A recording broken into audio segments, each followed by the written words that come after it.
Welcome to our exploration of one of history's most fascinating and influential civilizations, the Roman Empire. From its humble beginnings as a small city-state to its peak as a colossal empire stretching across 3 continents, and finally to its dramatic decline, the story of Rome is a tale of ambition, conquest, innovation, and decline. Join us as we journey through the rise and fall of the Roman Empire, uncovering the key events, figures, and factors that shaped its destiny.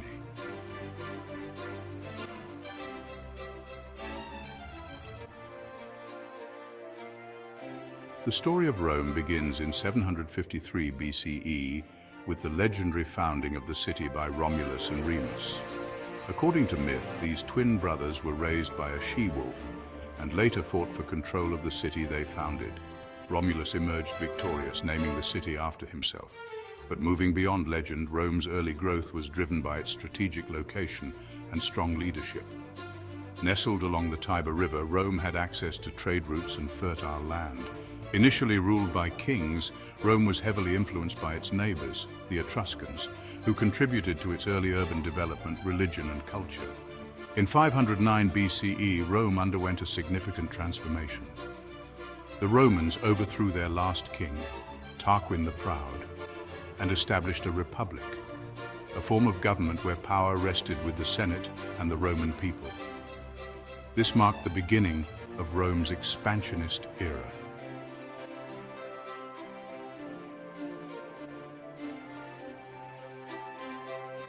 The Roman Republic was characterized by a complex system of checks and balances and a strong emphasis on civic duty. Key to the Republic's success was its military prowess and the organization of its legions. Early conflicts, such as the Latin Wars and the Samnite Wars, helped Rome consolidate its control over the Italian peninsula. As Rome grew, it faced new challenges and opportunities. The Punic Wars, from 264 to 146 BCE, were a series of 3 brutal conflicts against Carthage, a powerful city-state in North Africa. The wars ended with Rome's dominance over the Western Mediterranean and the destruction of Carthage. However, the Republic was not without internal strife. Social and economic inequalities led to tension between the patricians, the aristocratic class, and the plebeians, the commoners. Reforms by leaders like the Gracchus brothers attempted to address these issues, but they also led to further instability and violence. The late Republic saw the rise of powerful military generals like Gaius Marius, Lucius Cornelius Sulla, and Julius Caesar, who capitalized on Rome's internal chaos. Caesar's crossing of the Rubicon River in 49 BCE marked the end of the Roman Republic and the beginning of a new era.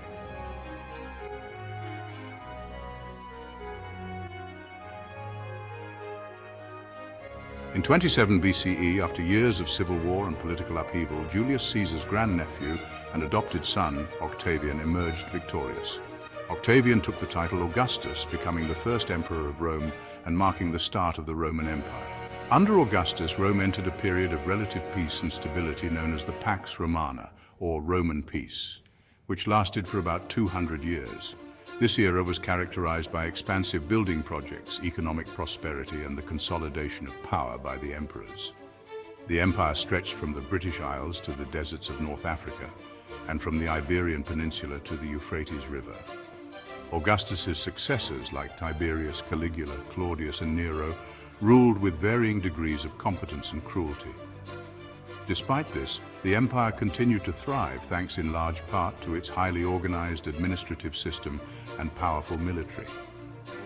The 5 Good Emperors, a period from 96 to 180 CE, is often seen as the peak of Roman stability and prosperity.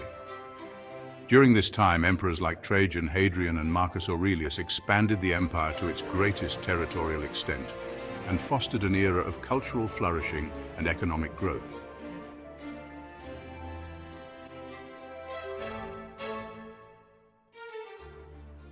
The death of Marcus Aurelius in 180 CE marked the end of the Pax Romana and the beginning of Rome's gradual decline. His son, Commodus, proved to be a disastrous ruler, and his assassination plunged Rome into chaos. This period, known as the crisis of the 3rd century, saw Rome beset by a series of challenges: economic instability, military defeats, and political turmoil. The empire was fragmented by internal power struggles, with numerous claimants to the throne, leading to a period of civil wars. Simultaneously, Rome faced increasing pressure from external threats. Germanic tribes, such as the Goths and Vandals, began to encroach on Roman territory, while the Sasanian Empire in the east posed a significant military challenge. Economic troubles further exacerbated the situation. Debasement of currency, heavy taxation, and a reliance on slave labor stifled economic innovation and growth. These internal and external pressures revealed the vulnerabilities of the vast Roman state.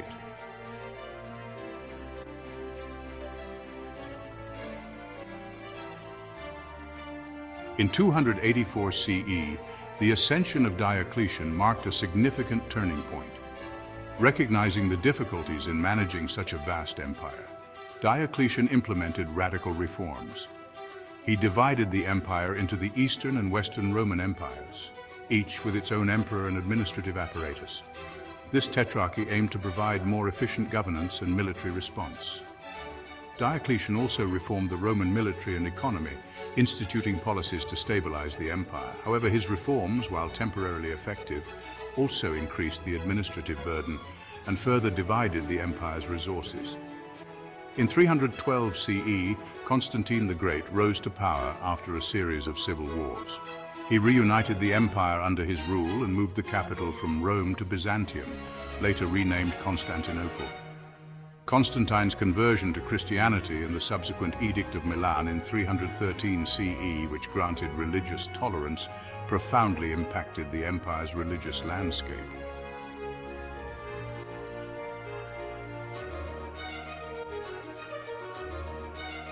Despite these efforts, the Western Roman Empire continued to weaken. A combination of internal strife, economic decline, and military defeats plagued the West. The division of the empire into eastern and western halves created a disparity in resources and defense capabilities. In the 4th and 5th centuries, waves of barbarian invasions further destabilized the Western Empire. The Visigoths sacked Rome in 410 CE, a shocking blow to Roman prestige. Other tribes, including the Vandals, Huns, and Ostrogoths, continued to press into Roman territories. The Western Roman Empire struggled to repel these invasions, and in 476 CE, the last Roman emperor of the West, Romulus Augustulus, was deposed by the Germanic chieftain Odoacer. This event is traditionally marked as the end of the Western Roman Empire.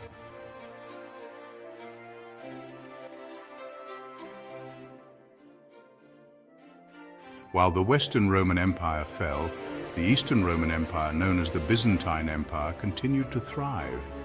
Centered in Constantinople, the Byzantines preserved Roman law, culture, and traditions for nearly 1,000 years. The Byzantines faced their own challenges, including pressure from Persian forces, Arab forces, and later Ottoman forces.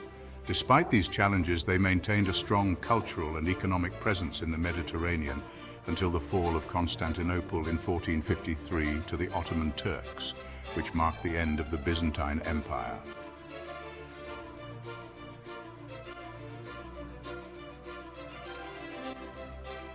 The fall of the Roman Empire was not the end of Roman influence.